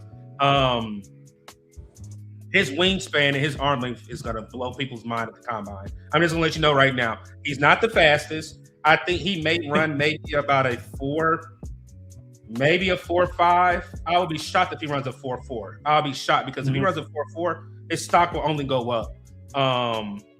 But for me, he's a day 3 guy. To come and compete, he's definitely a depth piece. One thing that I think we do need, we still need depth corners here at Carolina. Corey Thornton, just look at it. He was undrafted, and he definitely showed us in training camp he was a bona fide dog. I think Marcus Allen, again, if we need another corner, he could be that corner that can definitely show us he's a bona fide dog. And I would love for him to stay in Carolina, even though he's from Texas. So those are my 3 for honorable mention, man. Yeah, for sure. Shout out to I'll say when you were talking about Nadeem a little bit, I also want to point out he only started playing football his junior year of high school. So it is definitely a big development curve when it comes to him because he is an older prospect. I'm gonna say he's older than me. I think he's a year older than me. So he is a developmental prospect, but it isn't because he's not ready. It's because he started late. And then shout out to Jay Barmer. He said, greens and salutations from the C3 Panthers podcast. That is Cody and those guys. If you guys have not checked out C3 in their world, definitely go and show those guys some love. And definitely let them know that Real Ball Watcher and Dougie sent you over there, man. So, are we ready to do a mock, my guy? Yes, sir. Let's get into it. All right. So, let me go ahead and change this because we got plenty of beats over here. Let's go ahead and change the beat. And then let's share our screen. All right, we're already in the draft room. We are already got 7. Let's go ahead and enter the room. And we're gonna do 1 straight up, and then we're gonna do trades if we need to do trades. So what's your approach with this what do you think? Hold on, you said what's my approach to which one? For all the picks. Me personally, I go BPA. I go BPA right now. Okay, same. That's what I do too. Okay, same. Gotcha. All right, give me 1 second. Let me pull YouTube up so we got any people that got comments. I can go ahead and pull it up. All right, we are in the draft. So one of the guys that we were already talking about, Caleb Banks, is right there at 17. I don't know if I would take him at 17 right now. I wouldn't. Let's see who else we got. I know a lot of people have been talking about this tackle out of Utah. I do understand that as well. There's TJ. Okay. Let's go. What position you need to go to? Let's see what linebackers are left. Is it You got CJ. Okay, CJ Allen's there. Okay, so I will put CJ Allen at the top of the list for right now. Okay. I saw Kenyon Sadiq. I don't know how you feel about adding tight end, but I know he was there. Those would be the two I'm thinking about right now. Hold on, real ball watcher. Your mic cut out on you. Check your mic. Y'all can hear me? Yeah, I can hear you now. Okay. I'll say CJ Allen would be at the top of the list right now, and then Kenyon Sadiq also was there. Those will be the main two I'm looking at. I'm not sure how you feel about tight end, the first, but I'm a big fan of Sadiq. I think he could fix the gap issue when it comes to our playmaking ability, and we know Dan is looking to fix that. He said he was looking for guys that can take a 5-yard pass, take it to the house. He might not go to the house because he is a tight end, but he might get us into the red zone. So what do you think? If you had to pick between the two, I have a feeling I know what you're going to say. But because I already said CJ Hill, but see, this is the thing for me. Mm-hmm. If we address, let's just say we address the linebacker position, Uh-huh. I would probably go interior because I understand the tight end, but I would wait on tight end because we don't know the turnaround time for Sanders. But at the same time, I think I would right now, not knowing anything, I know linebacker is a need, and I'm going with CJ. Okay, yeah, let's go with. I was gonna say let's go with CJ. Okay. Like I take Kenyon every month. But yeah, let's do CJ. Let's switch it. Right. And then Lee Hunter is a dog. For sure, he was great at Senior Bowl. Dog. So, what you thinking? What position? I love Halsey. Super instinctive playmaker. Big hitter. He sets the tone. Played a lot of safety. I didn't see him play anywhere else. Really, it was mostly deep safety. It was mostly at deep safety. What about interior? Let's look at the interior option. And then your mic, you might got to unplug and replug in because it went in and out. All right, it did it again. Yep. Okay, all right. But we right now though. You can hear me now? Yeah, you good. Okay, So got this is a center that I saw at the Senior Bowl that was getting a lot of love right here. Out of Florida. Yeah, I talked to Jay. He's a good player. He's a pretty good player. I would have him at center. I think Connor Lewis better. I think he might be the best center, but he has a torn ACL, so I don't think we'll look at him. So I think right here is Sam still there or Brian Parker? Are either of those two still there? Yep, Sam is there, man. But you can wait. Is Brian Parker there? Do they have him listed at tackle? You got him listed at center. No, not Sam, but Brian Parker. Do they have him listed at tackle? Because I don't see him on there. Or is he further down? Yeah, I think he listed at tackle.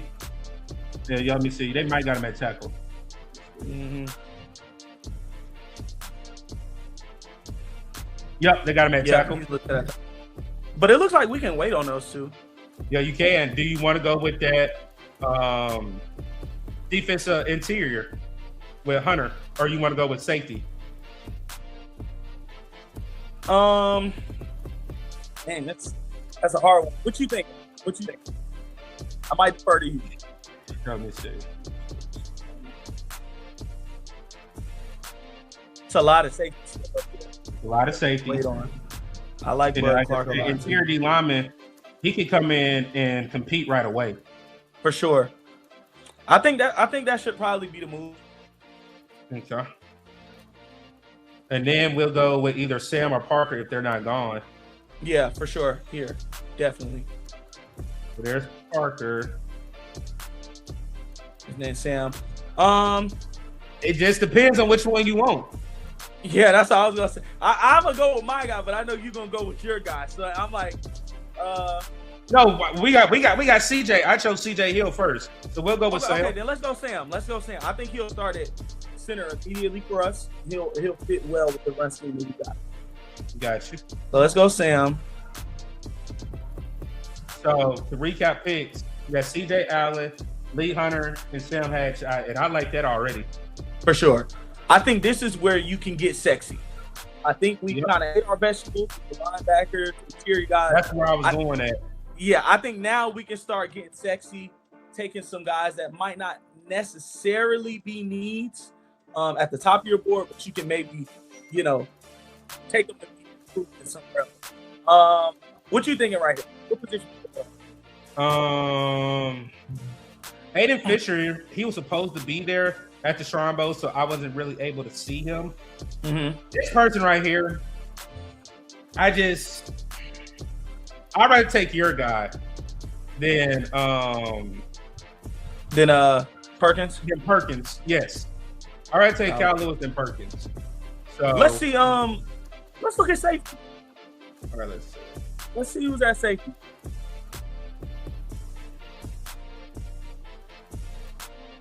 Oh wow! Did the safeties go that fast? Yep, that's what it looked like. Oh man! All right. Sheesh. Yeah, they went I ain't fast. expect them to go that fast. They went fast. There though. Yeah, like I said, Hussey gonna be there till about the 4th or 5th round. But like I said, once they update this, I think his ranking's gonna go up a little. So do you want to go ahead and take him now, just to realistic? I mean, if we're not looking at the grade, because what round are we in right now? We're in. Oh yes, absolutely. Yeah, He'll be gone by the 4th. Yeah, that's what I'm saying. At this point, I think, due to realism, I think he would be like a steal if we could get him in the 4th. So I'm cool with Jalen Hudson. All right, bet. Yeah, I like how this draft going so far. So this, and then we got back-to-back picks too. Back-to-back picks. Okay, so this is where I would look at edge, wide receiver, and tight end. All right, so let me go wide receiver, edge. Yeah, there go your boy right there. So I already know we're gonna there. get him. I already know we're gonna get him, and then tight end. Okay. So I like Tyron Montgomery too. Okay, they got him updated. All right. That's the D3 guy that was at senior. Yeah, that's the one that was making all the plays, right? Yeah, that was him. He's super nice. The name's there. What tight ends are there? Let's say Tanner. I don't know how to say his last name. He's there though. All right. So I personally go Nadame. You want Nadame first? Pass rusher? Yeah, for sure. I will go Nadame here, and I'll let you do the second. Okay.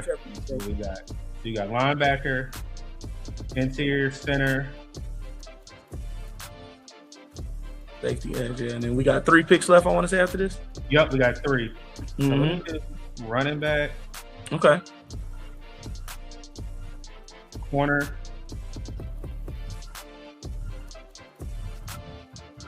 Tight end. Yeah. Mawson was pretty nice, but I think Moss was hurt too, if I'm not mistaken. Mm-hmm. Was he was at Shrine, right? Mm-mm. Oh, he didn't go to Shrine? I didn't see Moss at Shrine. Oh, okay. He must not have went to any other bowls then. Jaden Ott was really good in the game. Mm-hmm. He didn't play well. He transferred to Cal. I mean, no, he was at Cal. Crazy. Transferred to Oklahoma, and then they never used him. Nobody knows why. Even Oklahoma fans don't know why. I think he had 20 carries. Yeah, 21 carries. But you can see that 2023, he had 1,300 yards. So I don't know. He was good at the Senior Bowl. Let me see.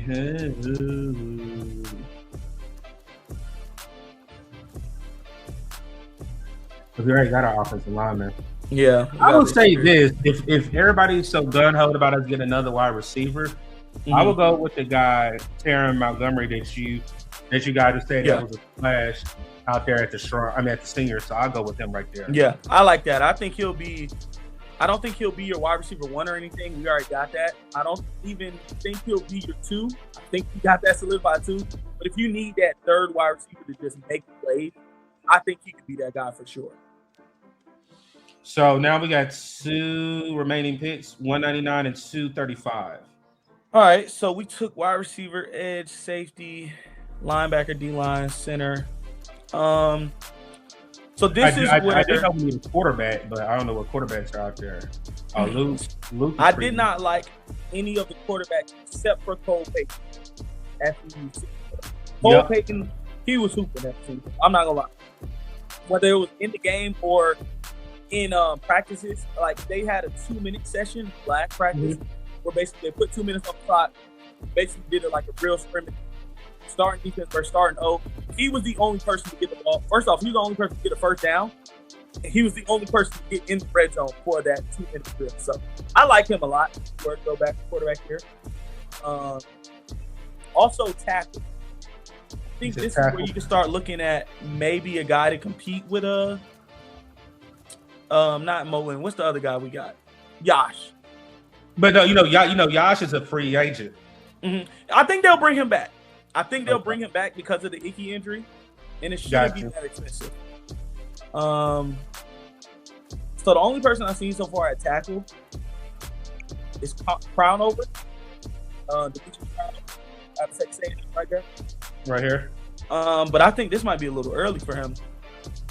He is at 211. 211. What are we at? 199. Oh, okay, so this could be the range. I like Crownover. I think he's not there yet, but he showed a lot of. He was probably the best left tackle. I'll say this: it wasn't any offensive lineman. So for him to stick out, he had to do something. I don't know. It's kind of hard. Because we could go here and then you can get a quarterback for the last one. Yeah, let's do that. Let's do that. All right, let's do that. And then I do have it up. Blizzo said get Lloyd or Chandler. I think that's the one that's from the Patriots in free agency. And then somebody else said CJ and Hunter 1-2 alone make this an A+ draft. Well done in the later rounds too. Yes, sir. All right, and then quarterback.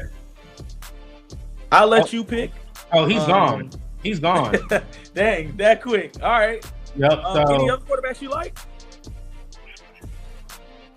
Like I said, the guys that I don't know. Yeah, so the Illinois quarterback I did like, he's gone now. This quarterback right here, he was decent. He was decent. Wasn't like flashy, but he was very decent.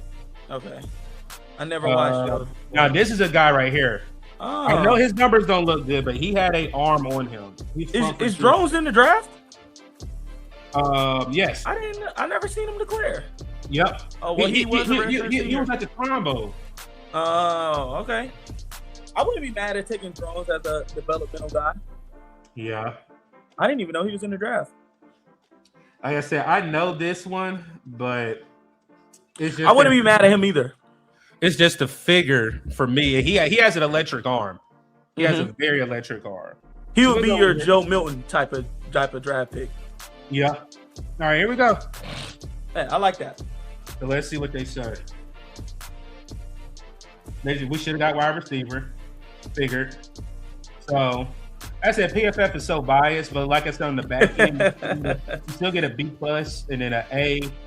Like I said, tackle, you get a B, a C, and then a B. You still finish with a B, a B-. Like I said, I like the draft.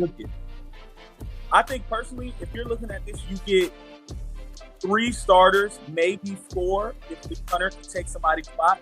But honestly, I'll say it. You get 4 starters in the first 4 rounds, and then you're just getting developmental guys.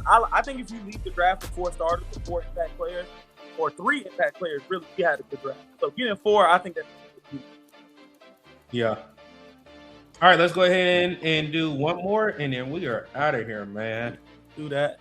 All right, so this one we'll be able to trade. Yeah.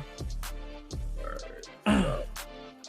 Dude, before we started, are we trading before the draft starts? Because once the draft starts, you can't move up if you're trying to go in a certain round or certain pick.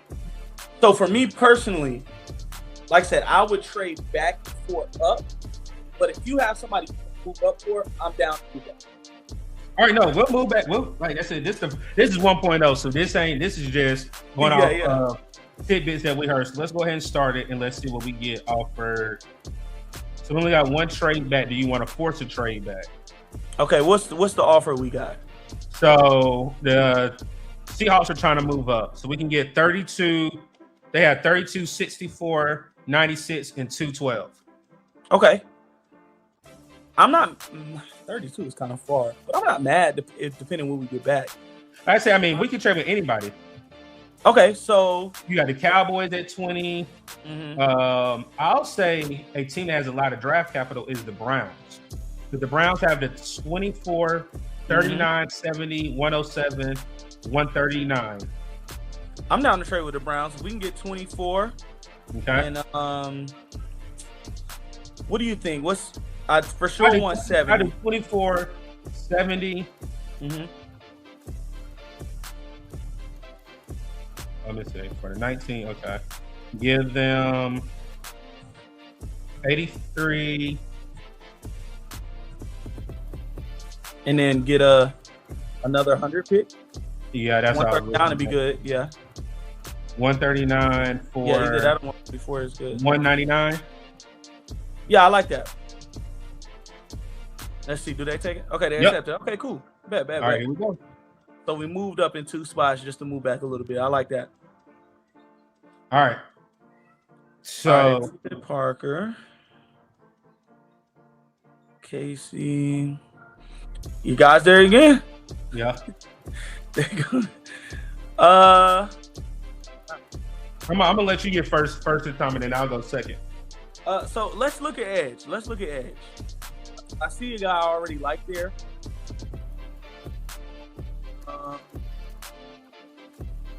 Okay, cool. So I'm gonna say let's go with Akeem Messidor. He's an older guy. Akeem Messidor out of Miami, that edge rusher. Okay. Yep. He's an older guy, but dog, he was dominant. Correct. A lot of him being older had to do with him playing a little bit of D tackle at West Virginia before he transferred to Miami. And then he got hurt 2 years in a row. He had torn ACL, missed a year, part of the year coming back last year. He's finally fully healthy, and he dominated this year. So I like that. All right. So we got our pass rusher. All right, let's go. Because you can go with Hunter again. I like Lee Hunter. Me too. I do too. Let's go corner. No, let's go safety. Okay. Lee Hunter, Kamari Range. Because we got a safety last year. We got a safety. We didn't get that. Yeah, like I said, the trenches is where it's at to have a dominant defensive front. So for sure, I'll go with Lee Hunter. I'm down. Yeah, let's do it. All right, it's back on you. We're gonna flip flop now between picks. Let's look at. We didn't get a linebacker yet. Let's look at linebacker and safety. You want linebacker? York is good, but York is very undersized. I think he's 5'10" or 5. Oh. Well, there's my guy. I already know where you're going. yeah. There's my guy right there. So I'm good with that. All right, bet. And behind Lee Hunter, I like that a lot because you're going to keep him clean, so you don't even have to worry about him taking him block. And behind Lee Hunter and Derek Brown, yeah, I love that. Got safety, corner. He did not look good. Dixon did not look good at the Senior Bowl. He did. I will say day 3, he showed up. He played better day. But those first 2 days, if you wanted to make a play, line up like that. I'm not gonna lie. But that 3rd day, he turned it around. 6'2", 208.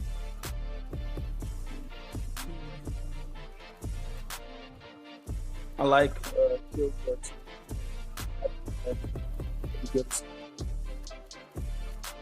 I know a lot of people like this guy too, Kilgore.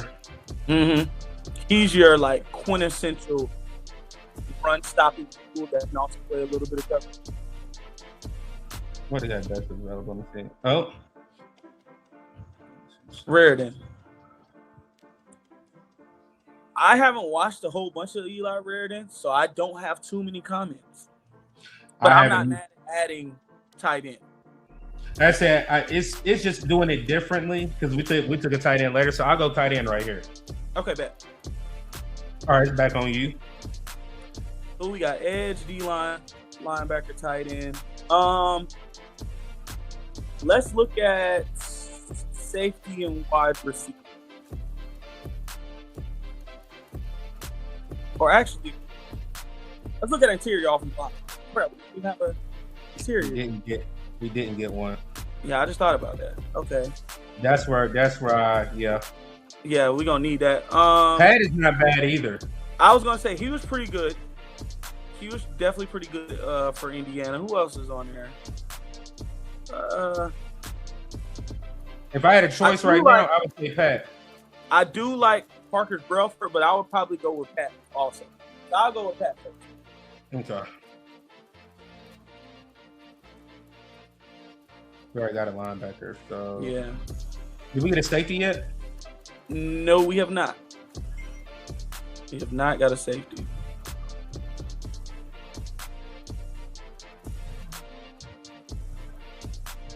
Cole, what's his name? You're from Texas Tech? Yeah, I like him a lot.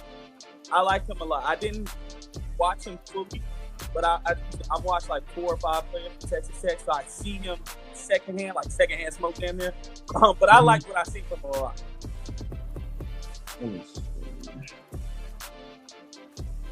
He's still there too. I'm telling you, that guy is not going to be. Yeah, he's not going to be there. Yeah, that's the thing. He's not going to be there. That is wild. All right, It's so let's interesting go. that they didn't update it after. They updated on the 29th. Oh yeah, so he's not gonna be there. He's not gonna be there for sure. It's on me. Yeah, it's on me. That's on you now. Let's look at wide receiver. We haven't added a wide receiver yet. Probably don't. I know Montgomery will be there, but let's pick somebody else. Okay. Chase Roberts is nice too. I have not watched Chase Robinson. He was here. He was here at the Shrine Bowl. Okay. He was good. Okay. I'm not mad. What's his game? Like, Measurements wise, 6'4". He's long. He's like another Jalen Coker type. Mm-hmm. I think he's just more polished. Went against better competition. That's the reason why he's more a polished wide receiver. Yeah. I can say we can put him at the slot and then just go big all across, if that makes sense. Yeah, I like that because it seemed like Bryce has a little bit of trouble targeting smaller receivers. So I do like keeping size there. That's why I like talking about the last. I think he's 6'1" or 6'2". So I'm not mad at. We can go Chase here. All right. And then the last pick, I bet you he's gone. Yep, he's gone again. Is this the last pick already? This the last pick. Yeah. What you thinking? If we need a quarterback, let me see. We got center. We didn't do a tackle. Yeah, we didn't get a tackle yet. 6'6", 325. And most of the time, Nebraska and Wisconsin have good. Yeah, for sure, Wisconsin. For sure. Oh, Pounds is here? Yeah. Pounds was at the Shrine Bowl, but they couldn't get his helmet because of the storm and all that. So I've heard this name before. 6'7", 349. Michael Pettis. I have not heard of him before. I've heard. What's he play, right or left? Right. Right. Okay. So he'd be like a Taylor Moton. Yeah, a Taylor Moton replacement. Yeah. All right, let's Not mad at that at all.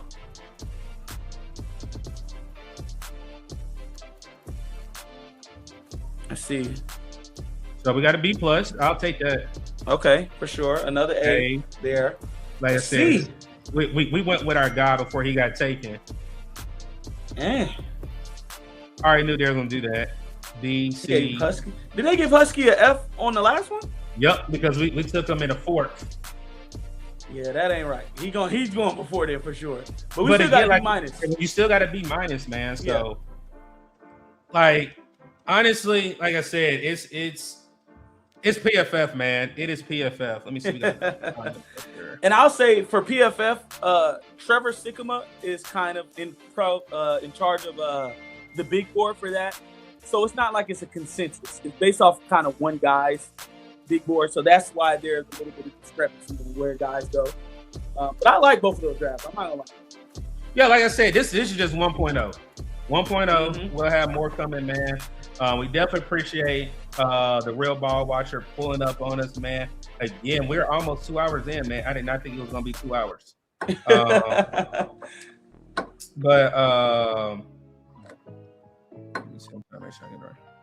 Yeah, so go ahead again. Like I said, if you guys missed the beginning of it, we had the Real Ball Watcher join us. We gave you guys 6 players to look out for head into the NFL Combine.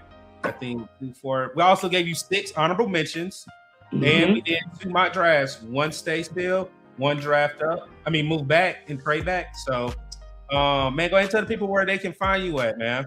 Yeah, man. Like I said before at the start of the show, The Real Ball Watcher on YouTube and Patreon. If you like the draft evals, like very detailed, a lot of all 22 draft evals, my Patreon is there. I got a 7-day free trial for all those guys. It's only on Patreon because they get monetized on YouTube. So to protect my page and protect the income we got, the little income we got, I put it on Patreon so there's no monetization problem. But yeah, the Real Ball Watcher on YouTube and Patreon. If you're looking for me on Twitter or X for any cut-ups or anything like that, it's at THARBW, The Real Ball Watcher. It's pretty easy to find me. So yeah, appreciate you having me on, man. I appreciate y'all rocking with us. We gave y'all damn near a month of content. Yes. So I hope y'all liked it, man. I appreciate being up here. I'll come up here anytime you need me, brother. Yes, sir, man. I definitely appreciate it. Like I said, we'll probably have 2.0 after the Combine. Definitely gonna have my notebook with notes and everything to compare from what I saw at the Shrine Bowl, what Real Ball Watcher had at the Senior Bowl, and then we'll possibly have 2.0 sometime after the Senior Bowl. We'll probably have a beat writer up then. So you guys already know the beat writers that we got. So and then we'll definitely have an open panel. I had a lot of people ask. We'll have an open panel for a mock this year as well. We didn't do that last year. So yes, sir. It's your man C Dougie here at What's Up Doug, man. Again, the Real Ball Watcher joining us. Again, if you guys are not or have not liked, shared, or subscribed to What's Up Doug or the Real Ball Watcher, definitely go ahead and do so before you head out and enjoy your Super Bowl Sunday, man. It's your man C Dougie here. Until next time, be safe, stay blessed, peace, keep pounding. You already know what time it is. Hey, let's go. What up, Doug? It's your anthem, homie. Let's do it. Bah, ha, ha, oh, bah. What up, Doug? What up, Doug? What up, Doug? What up, Doug? What up, Doug? What up, Doug? What up, Doug? What up, Doug? Let's talk. Let's talk. Okay. Let's go. Let go. Let's talk. Let's talk. Let's go. This let go. What up, Doug? What up, Doug? What up, Doug? What up, Doug? What up, Doug? What up, Doug? What up, Doug? What up, Doug? Let's talk. Let's talk. Let's go. Let go. Okay. Let's talk. Let's talk. Let's go. Let go. Let's go. 7 points on the board. Touchdown. You can never ignore. Let's go. When we into the end zone, take a look at the score. Bryce Young out here throwing dots. O-line out here holding blocks. We too real, no Photoshop. Just a few things that Doug talk about. What up, Doug? When they see it in public, they showing them love. Uncle Quan, what's up? Panther Nation, it is time to go up. Really in the field capturing, acknowledging players who talented. Doug is bringing the analysis. The defensive beats when they tackle it. The front 7 rush got them panicking. The pressure's too much, they can't handle it. You coming to Bank of America Stadium, this is where it get challenging. You hear this song, it's time to tune in and turn it up. You gotta turn it up. If you listen and saying what time with me is, we all repeat and we scream. What up, Doug? What up, Doug? What up, Doug? What up, Doug? What up, Doug? What up, Doug? What up, Doug? What up, Doug? Let's talk. Let's talk. Let's go. Let go. Let's talk. Let's talk. Let's go. This let go. What up, Doug? What up, Doug? What up, Doug? What up, Doug? What up, Doug? What up, Doug? What up, Doug? What up, Doug? Let's talk. Let's talk. Let's go. Let go. Let's talk. Let's talk. Let's go. Let go. Let's go. Shout out to my man, What's Up, Doug? Make sure y'all tune in and tap into his journey and everything that he's doing. Carolina forever, Panther Nation. It's go time, let's go. What up, Doug? Bow, bow. What up, Doug? Bow, bow. Let go.